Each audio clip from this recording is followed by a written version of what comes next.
flash flood warning for northwestern Chambers County in southeastern Texas, Harris County in southeastern Texas, southwestern Liberty County in southeastern Texas, until 6:30 p.m. Central Daylight Time. At 3:21 p.m. Central Daylight Time, Doppler radar indicated thunderstorms producing heavy rain across the warned area. Between 2 and 4 inches of rain have fallen. Flash flooding is ongoing or expected to begin shortly. The gauge at Cedar Vale and Federated States of Micronesia, 1960 received 4.08 inches in the last hour. Hazard, flash flooding caused by thunderstorms. Source, Doppler radar.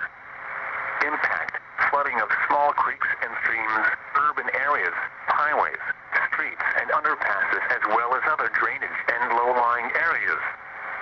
Some locations that will experience flash flooding include Northern Baytown, Humble, Liberty, Dayton, Barrett, Highlands, Channelview, Cloverleaf, Kingwood, Spring, Crosby, Mont Belvieu, Lenawee, Old River Winfrey, Ames, Cove, Lake Houston Dam, Sheldon, Lake Houston and Atascocita. Additional rainfall amounts of 1 to 2 inches are possible in the warned area. Turn around. Don't drown when encountering flooded roads. Most flood deaths occur in vehicles. Excessive runoff from heavy rainfall will cause flooding of small creeks and streams, urban areas, highways, streets and underpasses as well as other drainage areas and low-lying spots.